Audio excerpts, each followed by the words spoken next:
Hello friends, कैसे हैं आप लोग। कैसी चल रही है आप लोगों की तैयारी।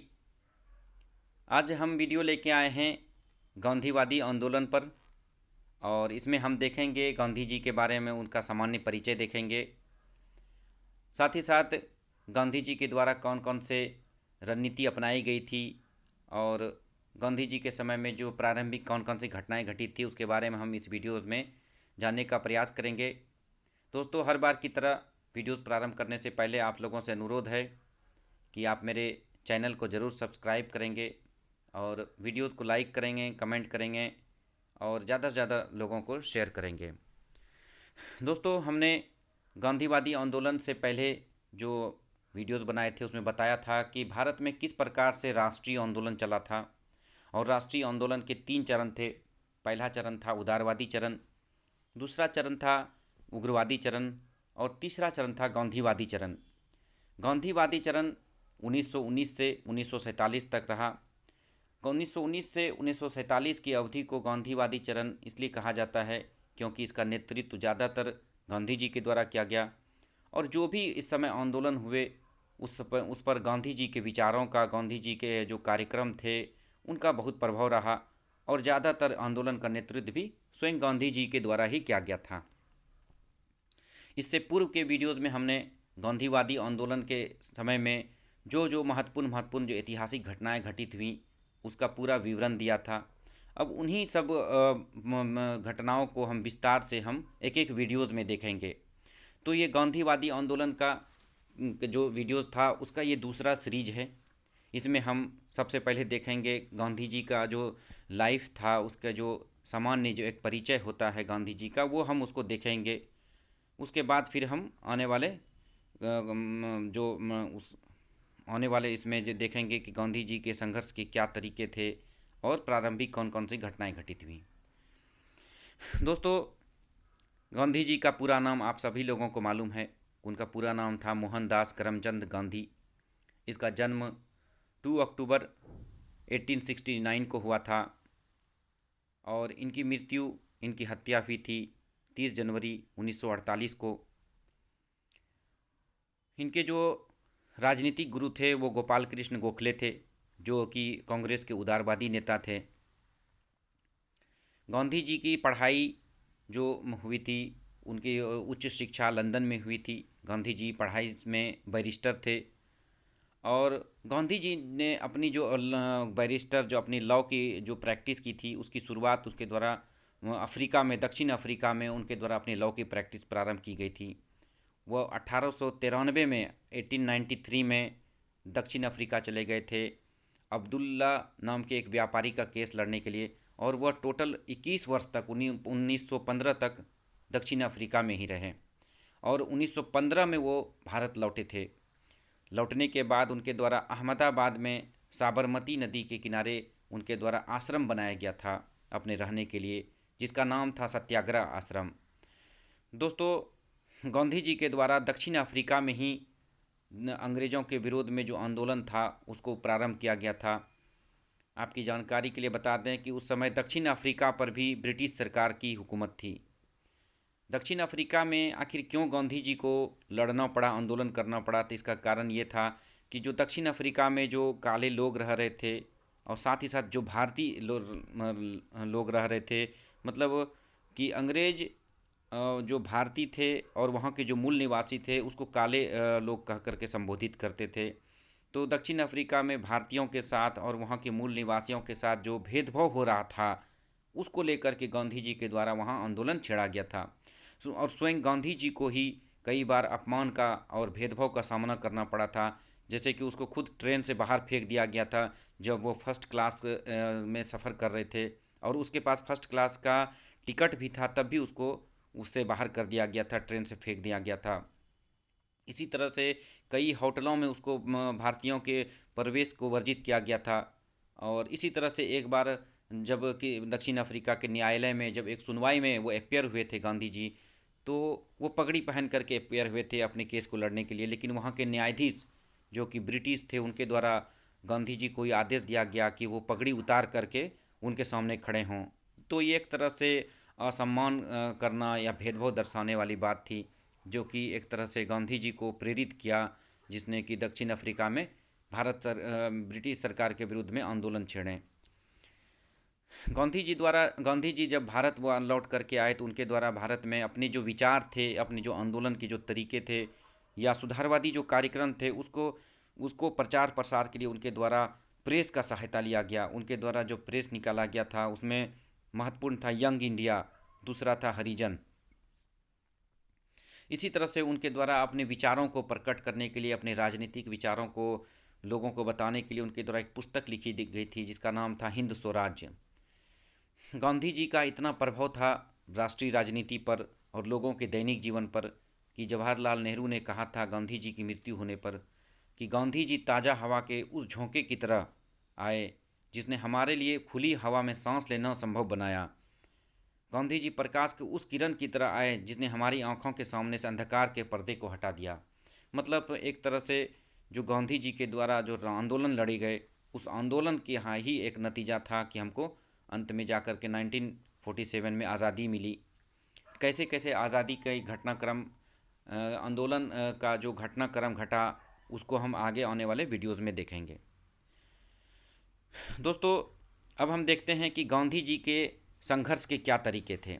जो ऊपर हमने बताया वो गांधी जी के बारे में एक सामान्य सा बेसिक परिचय है जिसके बारे में जानना चाहिए, और इस पर काफ़ी प्रश्न भी आते हैं और वो फैक्चुअल है पूरा। अब देखते हैं कि गांधी जी के संघर्ष के क्या तरीके थे। दोस्तों, गांधी जी के संघर्ष के तरीके में था स्वराज, और स्वराज के साथ साथ सत्याग्रह। ये 2 पॉइंट गांधी जी के संघर्ष के जो फॉर्मूले थे वो सबसे प्रमुख थे इसमें। स्वराज क्या था? स्वराज लक्ष्य था, साध्य था, और इसमें सत्याग्रह क्या था? साधन था। मतलब कि सत्याग्रह के सहारे स्वराज को प्राप्त करना था। अब सवाल पैदा होता है कि स्वराज क्या था और सत्याग्रह क्या था, इसको समझना जरूरी है। तो स्वराज का मतलब होता है स्वशासन, यानी अपना शासन, अपना राज्य, आत्मनिर्णय, जिसमें कि हम खुद निर्णय ले सकें। ब्रिटिश सरकार नहीं निर्णय लेगा, बल्कि हम खुद निर्णय ले सकें। हमारे चुने हुए जनप्रतिनिधि जिसको हम वोट से हम चुनते हैं वो निर्णय ले लें, न कि ब्रिटिश सरकार जो हमसे हजारों मील दूर बैठी हुई है वो हमारे बारे में निर्णय ले। तो स्वराज का मतलब था ऐसी शासन व्यवस्था जिसमें अंग्रेज निर्णय नहीं ले हमारे लिए, हम निर्णय ले सकें। तो ये स्वराज्य का अर्थ था। जो स्वराज्य का अर्थ था वो समय समय पर जो राष्ट्रीय आंदोलन के जो अलग अलग फेज थे उसमें भी स्वराज शब्द का प्रयोग हुआ है, लेकिन वास्तविक रूप से स्वराज से क्या प्राप्त करना है उसका असली पिक्चर गांधी जी के समय में क्लियर हुआ था। जैसे कि प्रारंभिक राष्ट्रवादियों के द्वारा भी स्वराज की बात की जाती थी, जैसे कि सबसे पहले दादा भाई नौरोजी के द्वारा 1906 में कांग्रेस के कोलकाता अधिवेशन में स्वराज शब्द का इस्तेमाल किया था। लेकिन उस समय स्वराज का मतलब ये था कि अच्छी सरकार केवल ब्रिटिश सरकार दे, और जो स्वराज है या स्वशासन है वो बाद में सरकार अगर चाहे तो दे या ना दे, लेकिन तात्कालिक ये था कि अच्छी सरकार हमको मिल जाए। लेकिन बाद में जब उग्रवादी आंदोलन शुरू हुआ और बाल गंगाधर तिलक के नेतृत्व में 1916 में होम रूल आंदोलन प्रारंभ हुआ, तो बाल गंगाधर तिलक का यह मानना था कि स्वराज हमारा जन्मसिद्ध अधिकार है और हमको ये मिलना ही मिलना चाहिए। ये हो गया। इसी तरह से जब गांधी जी आए तो गांधी जी के द्वारा कहा गया कि स्वराज का मतलब होगा संसदीय शासन, जिसमें कि हम वयस्क मताधिकार के आधार पर हम अपने प्रतिनिधियों को चुनें और वो हमारे लिए कानून बनाए, न कि ब्रिटिश सरकार बनाए कानून।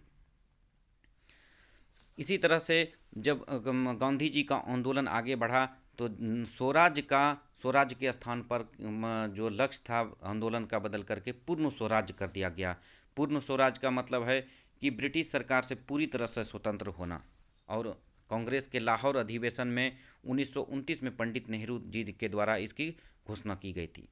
अब सवाल पैदा होता है कि इस स्वराज को किस प्रकार से हासिल किया जाए, और स्वराज को, इस स्वशासन को हासिल करने के लिए वो कौन से तरीके अपनाए गए गांधी जी के द्वारा। तो उसका उत्तर है सत्याग्रह। सत्याग्रह का मतलब होता है सत्य के प्रति आग्रह, लेकिन वास्तविक इसका मतलब होता है कि सत्य के लिए और प्रेम के लिए आग्रह करना, मतलब कि सत्य पर डटे रहना। सत्य पर कैसे डटे रहना? सत्याग्रह का क्या कंपोनेंट्स था, क्या आयाम थे? उसका आयाम था अहिंसा। मतलब अहिंसक रह करके सत्याग्रह करना और अपना जो है लक्ष्य प्राप्त करना। अन्याय के विरोध करते हुए अन्यायी के प्रति बैर भाव नहीं रखना। मतलब कि जो बुराई करता है, आप बुराई का जो है विरोध कीजिए, उस आदमी का विरोध नहीं कीजिए। इसी तरह से धैर्य रखना, सहानुभूति रखना, जो आपके विरोधी हैं उसके प्रति सहानुभूति रखना, अपने आप को कष्ट में डालना और निडर बन के रहना, ये सभी सत्याग्रह के कंपोनेंट्स थे। अब सरल भाषा में अगर हम इसको समझें कि कोई भी आदमी आज़ादी अहिंसक रह करके अपने आप को पीड़ा दे करके कैसे हासिल कर सकता है। उस समय ये इस तरह के सिद्धांत पहले कभी आए नहीं थे कि कोई आदमी अहिंसक रह करके कैसे आज़ादी हासिल कर सकता है। खुद को पीड़ा दे करके, खुद को मार करके हम कैसे अपनी बात को मनवा सकते हैं। तो गांधी जी के द्वारा इसका एप्लीकेशन बताया गया सत्याग्रह का, कि हम सत्याग्रह को कैसे अप्लाई करें, ब्रिटिश सरकार पर दबाव डाल सकते हैं बिना हिंसा किए। तो उसका उसका एप्लीकेशन था उपवास, हड़ताल, जेल भरो आंदोलन, पैदल यात्रा। मतलब कि गांधी जी के द्वारा बताया गया कि स्वराज की अगर प्राप्ति करनी है तो सत्याग्रह उसका साधन है। और सत्याग्रह हम कैसे अप्लाई कर सकते हैं व्यवहारिक रूप में, तो उसके लिए उसका रास्ता बताया कि उपवास करना। उपवास उसके द्वारा सबसे शक्तिशाली शस्त्र के रूप में प्रयोग किया गया था। यानी कि मृत्यु पर्यंत उपवास, मतलब अगर उपवास करते हुए मृत्यु भी हो जाती है तो वो भी उसको स्वीकार्य था। आपको मालूम होगा कि राष्ट्रीय आंदोलन के समय में कई बड़े बड़े आंदोलन उसके द्वारा लड़े गए और उसमें गांधी जी के द्वारा सामूहिक उपवास किया जाता था, मतलब भूख हड़ताल किया जाता था। इससे सरकार पर एक प्रेशर बनता था और सरकार को अपना निर्णय बदलना पड़ता था। आप देखेंगे खेड़ा आंदोलन के समय में, या फिर अहमदाबाद मिल जो आंदोलन था, या फिर रॉलेट एक्ट के विरोध में गांधी जी के द्वारा लंबी लंबे समय तक उपवास किया गया और सरकार को फैसला अपना बदलना पड़ा था। इसी तरह गांधी जी के द्वारा हड़ताल किया जाता था, बहिष्कार किया जाता था सरकार के सिस्टम का। इसी तरह से गांधी जी के द्वारा सामूहिक गिरफ्तारी दी जाती थी, जेल भरो आंदोलन किया जाता था, पैदल यात्रा चलते थे वो सारे जनसमूह को लेकर के। जैसे कि 1930 के जो सविनय अवज्ञा आंदोलन था, उसके समय में उनके द्वारा दांडी मार्च किया गया था। ये सभी कार्यक्रम जो थे सरकार पर एक तरह से प्रेशर डालते थे कि वो अपना फैसला बदल सके और जो भारतीय थे उसको आत्मनिर्णय का ज़्यादा से ज़्यादा अधिकार दे सके।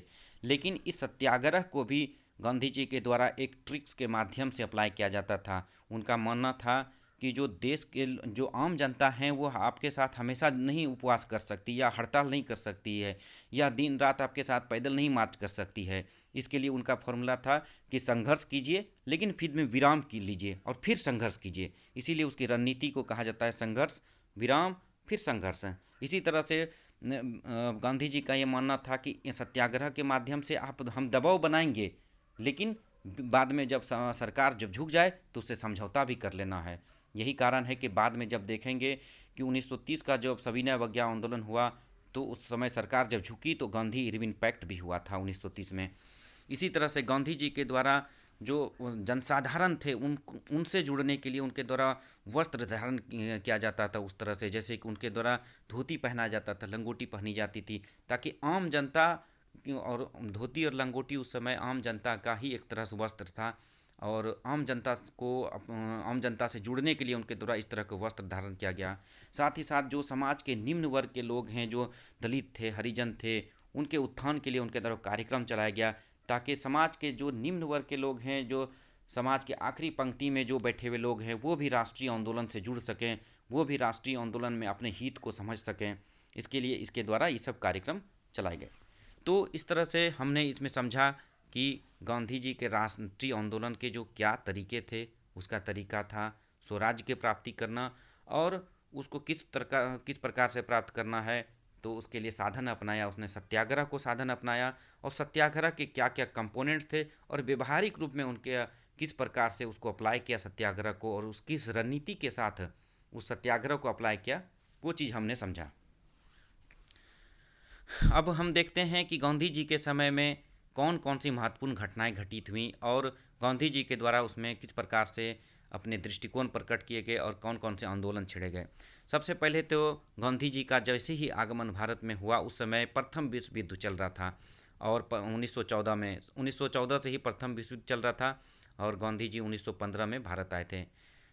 प्रथम विश्व युद्ध के समय गांधी जी ने प्रयास किया ज़्यादा से ज़्यादा कि सरकार को मदद मिले सिपाही से, सेना से, और उन लोगों को प्रेरित किया सेना में भर्ती होने के लिए। यही कारण है कि लोग उसको सेना में भर्ती करने वाला एजेंट भी कहने लगे, और सरकार के द्वारा भी उनके इस प्रयास में से खुश होकर के सरकार से के द्वारा उनको उपाधि दी गई कैसरे हिंद की। लेकिन गांधी जी का ये विश्वास था कि अगर सरकार को सहयोग करेंगे तो सरकार हो सकता है उदार होकर के स्वराज्य देश दे, कुछ सरकार भारतीयों को अधिकार दे दे। इस उम्मीद से प्रथम विश्व युद्ध में उनके द्वारा सरकार को सहयोग किया गया था। एक और घटना उस समय घटती है, चंपारण सत्याग्रह। हमने बताया था, जब किसान आंदोलन पढ़ाया था उस समय बताया था कि चंपारण सत्याग्रह में किस प्रकार से गांधी जी के द्वारा प्रथम पहला किसान सत्याग्रह का प्रयास किया गया था। हम देख लेते हैं कि किसान सत्याग्रह क्या था। भारत में गांधी जी के द्वारा यह किसानों का सत्याग्रह का पहला प्रयास था। उस समय चंपारण में एक नील की खेती कराई जाती थी, जिसको कि तीन कठिया प्रणाली कहा जाता था। तीन कठिया प्रणाली में किसानों को अपने जो ज़मीन थी उसके 20 हिस्से में से 3 हिस्से पर नील की खेती करनी पड़ती थी, अंग्रेज जो बागान मालिक थे उनके लिए। लेकिन जब नील की जो रासायनिक खोज, नील की मांग जब ब्रिटेन में जब नील की रासायनिक खोज हो गई, जब आर्टिफिशियल तरीके से रासायनिक बनाया जाने लगा, तब नील की मांग कम होने लगी।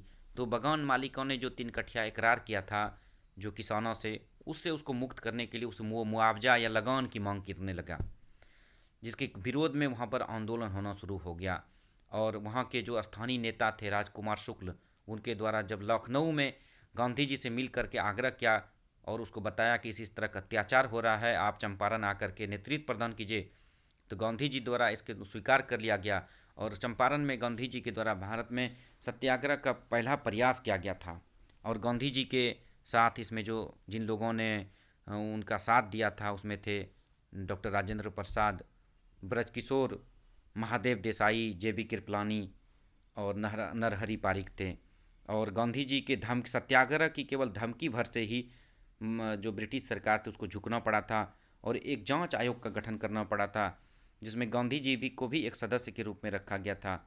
और आयोग की अनुशंसा पर तीन कठिया प्रणाली को समाप्त कर कृषकों से जो भी अवैध वसूली किया गया था उसको 25% तक वापस कर दिया गया। इवेन चंपारण सत्याग्रह की सफलता पर ही रविन्द्रनाथ टैगोर ने गांधी जी को महात्मा की उपाधि दिया था। और इसी के आंदोलन से प्रभावित होकर के एक अंग्रेज जो लेखक थे, जूडिथ ब्राउन उसका नाम था, उसने पुस्तक लिखा था गांधी राइज टू पावर। तो इस तरह की घटना चंपारण में घटी थी। इसी तरह 1918 में एक और सत्याग्रह हुआ, उसके समय में खेड़ा सत्याग्रह। खेड़ा था गुजरात का एक जगह था, गुजरात का ज़िला। वहाँ पर किसानों से बढ़ी हुई लगान दर वसूल की जा रही थी। इवेन जहाँ पर वहाँ पर फसल भी बुरी तरह से उस साल ख़राब हो गया था, लेकिन फिर भी सरकार द्वारा लगान की दर में वृद्धि कर दी गई थी। और इसके विरोध में गांधी जी और सरदार पटेल के द्वारा सत्याग्रह किया गया था। सत्याग्रह के कारण सरकार को झुकना पड़ा था और लगान की जो बढ़ी हुई दर थी उसको वापस लेना पड़ा था। यहाँ पर इस बात का ध्यान रखने की ज़रूरत है कि जहाँ पर चंपारण में गांधी जी के द्वारा सरकार को सत्याग्रह की धमकी भर दी गई थी, खेड़ा में गांधी जी के द्वारा सत्याग्रह किया गया था। मूल रूप से वास्तविक रूप से सत्याग्रह किया गया था। इसीलिए कहा जाता है कि गांधी जी का पहला जो सफल किसान सत्याग्रह था वह था खेड़ा सत्याग्रह। इसी तरह से एक और घटना घटती है गांधी जी के समय में, अहमदाबाद मिल जो मजदूर थे उनका आंदोलन। वहाँ पर प्लेग बोनस को लेकर के मजदूरों और मिल मालिकों में विवाद हो गया था और गांधी जी के द्वारा मजदूरों के समर्थन के लिए अहमदाबाद टेक्सटाइल लेबर एसोसिएशन की स्थापना की गई थी 1918 में। और मजदूरों के हित में गांधी जी के द्वारा अपने सत्याग्रह का जो कंपोनेंट्स था, जिसको कि हमने बताया भूख हड़ताल की गई थी और भूख हड़ताल के दबाव में झुकना पड़ा वहाँ के मिल मालिकों को। और जो प्लेग बोनस था जिसको लेकर के विवाद हो रहा था वो सुलझाया गया और प्लेग बोनस एक तरह से मजदूरों को जारी किया गया। और यही कारण है कि वहाँ पर गांधी जी का जो मिल आंदोलन था वो सफल रहा और गांधी जी रातों रात ग्रामीण जो जनमानस था उसमें से एक तरह से प्रसिद्ध हो गए थे। इसी तरह से गांधी जी के समय में एक और महत्वपूर्ण घटना घटी, रॉलेट एक्ट 1919। हमने बताया था कि प्रथम विश्व युद्ध में जब प्रथम विश्व जब चल रहा था तो गांधी जी और सभी उदारवादी नेताओं ने ब्रिटिश सरकार का सहयोग किया था सेना से और संसाधन से, ताकि इस उम्मीद में कि ब्रिटिश सरकार उसको स्वराज देगा, स्वाधीनता देगा, अधिकार देगा। लेकिन इसके उल्टा जैसे ही प्रथम विश्व युद्ध समाप्त हुआ, ब्रिटिश सरकार द्वारा 1919 में एक कानून लागू कर दिया गया सिडनी रॉलेट समिति की सिफारिश पर, जिसको कि रॉलेट एक्ट कहा गया और इसको काला कानून भी कहा जाता है। काला कानून इसलिए कहा जाता है क्योंकि इसमें बिना मुकदमा चलाए किसी को भी जेल में रखने का पावर था सरकार को। पुलिस को एक पावर दिया गया था कि बिना वकील के, बिना किसी प्रकार का मुकदमा चलाए किसी को भी जेल में रखा जा सकता था। और इसी कारण से इसको बिना वकील, बिना अपील, बिना दलील का कानून भी कहा जाता था। स्वाभाविक सी बात है कि एक तरफ से जहां हम शासन मांग रहे थे, जहां एक आज़ादी मांग रहे थे देश की, वहां पर व्यक्तिगत आज़ादी तक को छीन ली गई थी। तो गांधी जी के द्वारा इसके विरुद्ध भी सत्याग्रह छेड़ा गया था और इसके द्वारा सत्याग्रह सभा का गठन किया गया था जो सत्याग्रह आंदोलन चलाने के लिए। और इस सत्याग्रह सभा के माध्यम से हड़ताल और गिरफ्तारियां दी गई थी सरकार को।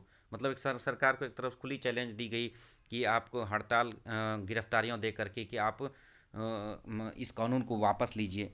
यह बहन गांधी जी के द्वारा जो दिल्ली उस समय एक बड़ा केंद्र था रॉलेट एक्ट के विरोध में जो चल रहा था, उसको नेतृत्व प्रदान करने के लिए जब दिल्ली प्रवेश कर रहे थे गांधी जी, तो सबसे पहले तो उस पर प्रतिबंध लगा दिया दिल्ली आने से। बाद में दिल्ली आने के क्रम में गांधी जी को गिरफ्तार कर लिया गया, जिससे का आम जनता में इसका काफ़ी आक्रोश हुआ। इसी तरह से एक और घटना होती है गांधी जी के समय में, जलियांवाला बाग हत्याकांड। जब रॉलेट एक्ट का विरोध पूरे देश में हो रहा था, तो पंजाब में भी इसका बड़े पैमाने पर विरोध हो रहा था। और पंजाब में जो दो बड़े नेता थे, डॉक्टर सत्यपाल और सैफुद्दीन किचलू, इनके द्वारा उस आंदोलन को नेतृत्व किया जा रहा था। लेकिन ब्रिटिश सरकार के द्वारा इन दोनों को गिरफ्तार कर लिया गया था। और इन दोनों की गिरफ्तारी के लिए विरोध में 13 अप्रैल 1919 को वहाँ के अमृतसर की जो जनता थी, उनके द्वारा जलियांवाला बाग में एक सम्मेलन का आयोजन किया गया था इसके विरोध में, इन दोनों की गिरफ्तारी के विरोध में। लेकिन उस समय के जो अंग्रेज जनरल थे उस एरिया के, ओ डायर जिसका नाम था, उनके द्वारा इस सम्मेलन पर ताबड़तोड़ गोलियां चलाई गई और जिसमें कि 1000 लोग मरे, जिसमें ज़्यादातर बच्चे थे, औरतें थीं। खुद मतलब इतनी बेशर्मी थी इस तरह घटना हुई कि खुद एक ब्रिटिश सांसद ने कहा था कि बर्बरता की ऐसी मिसाल पूरी दुनिया में और कहीं नहीं देखने को मिलेगा। और इसके विरोध में भारतीयों के द्वारा भी बड़े पैमाने पर विरोध किया गया। उस समय जो रविन्द्रनाथ टैगोर थे, उनके द्वारा नाइट की उपाधि जो ब्रिटिश सरकार को के द्वारा दी गई थी, उसको वापस कर दिया गया। इसी तरह से शंकरन नायर जो कि वायसराय के सलाहकार थे, एडवाइज़र थे, उनके द्वारा एडवाइज़र के पद से त्याग दे दिया गया था। और सरकार से कांग्रेस के द्वारा मांग की गई थी कि इसकी जांच कराई जाए और दोषी जो पदाधिकारी है उसको एक तरह सजा दी जाए। तो इसके जवाब में सरकार द्वारा हंटर कमीशन की स्थापना की गई थी गोलीकांड की जांच के लिए। लेकिन हंटर कमीशन द्वारा एक तरह से जनरल डायर को बचाने का प्रयास किया गया और एक तरह से घटना की लीपापोती ही कर दिया। बाद में कांग्रेस के द्वारा अपनी एक अलग कमेटी बनाई गई थी, जिसको कि मदन मोहन मालवीय के नेतृत्व में बनाया गया था, जिसको कि मदन मोहन मालवीय कमेटी नाम दिया गया। बाद में आप ये देखेंगे कि मदन मोहन मालवीय कमेटी के द्वारा इस घटना की निंदा की गई और बाद में ब्रिटिश सरकार के द्वारा भी गवर्नर जनरल के द्वारा ओडायर को नौकरी से बर्खास्त कर दिया गया। लेकिन सबसे जो बेशर्मी की बात वो थी कि ब्रिटेन की जो उच्च सदन थी, ब्रिटेन की संसद के द्वारा इस ओडायर को ब्रिटिश साम्राज्य का शेर कह के संबोधित किया गया और इसको सम्मानित ही किया गया स्वॉर्ड ऑफ ऑनर से। मतलब एक तरह से पूरी बेशर्मी की हद थी ये। तो बाद में गांधी जी ने हंटर कमीशन की रिपोर्ट पर अपना जो टिप्पणी दिया था कि पन्ना दर पन्ना ये निर्लज्जता का रिपोर्ट है, मतलब एक तरह से निंदा की गई थी। और इन्हीं सब घटनाओं की पृष्ठभूमि में 1919 के रॉलेट एक्ट के विरोध में, जलियांवाला बाग हत्याकांड के विरोध में गांधी जी को बाध्य होकर के सरकार के खिलाफ खिलाफत और असहयोग आंदोलन छेड़ना पड़ा था। खिलाफत और असहयोग आंदोलन के बारे में हम लोग अगला वीडियो में देखेंगे। तो दोस्तों, हमने आज इस वीडियोज़ में देखा कि गांधी जी के द्वारा प्रारंभिक किस प्रकार से आंदोलन चलाए गए, गांधी जी के आंदोलन की क्या रणनीति थी, क्या तरीके थे, उसको भी हमने समझा। साथ ही साथ गांधी जी के विषय में जो सामान्य जो परिचय होता है उसको भी देखा। अब हम एक रिवीजन देख लेते हैं 1 to 1, जिसमें कि कुछ मोटे मोटे जो फैक्ट्स थे उसको देख लेते हैं, एक बार रिवाइज कर लेते हैं। तो गांधी जी का पूरा नाम था मोहनदास करमचंद गांधी। इनका जन्म हुआ था 2 अक्टूबर 1869 को। मृत्यु हुई थी 30 जनवरी 1948 को। गांधी जी के राजनीतिक गुरु थे गोपाल कृष्ण गोखले। गांधी जी अपनी प्रारंभिक जो लॉ की प्रैक्टिस थी वो कहाँ किए थे? दक्षिण अफ्रीका में। वो भारत कब लौट के आए? 1915 में। उनके द्वारा अपना आश्रम कहाँ बनाया गया था? अहमदाबाद में, साबरमती नदी किनारे। गांधी जी के द्वारा कौन कौन से प्रेस निकाले गए थे, अखबार निकाले गए थे? यंग इंडिया और हरिजन। गांधी जी द्वारा कौन सी पुस्तक लिखी गई थी? हिंद स्वराज। गांधी जी का लक्ष्य क्या था? गांधी जी के संघर्ष के तरीके क्या थे? स्वराज और सत्याग्रह। पूर्ण स्वराज की मांग कब की गई थी? 1929 के लाहौर अधिवेशन में। कांग्रेस द्वारा पहली बार स्वराज की घोषणा कब की गई थी? 1906 के कोलकाता के अधिवेशन में दादा भाई नौरोजी के नेतृत्व में। होम रूल लीग आंदोलन कब चला था? 1916 में। स्वराज मेरा जन्मसिद्ध अधिकार है और मैं इसे लेकर रहूँगा, ये नारा किसका था? बाल गंगाधर तिलक का।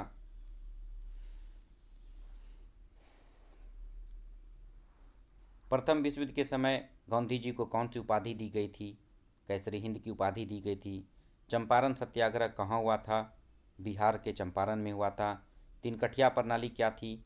तीनकठिया प्रणाली चंपारण सत्याग्रह से जुड़ी हुई थी। इसके तहत किसानों से नील की खेती कराई जाती थी। गांधी जी के साथ चंपारण सत्याग्रह में कौन नेता जुड़े?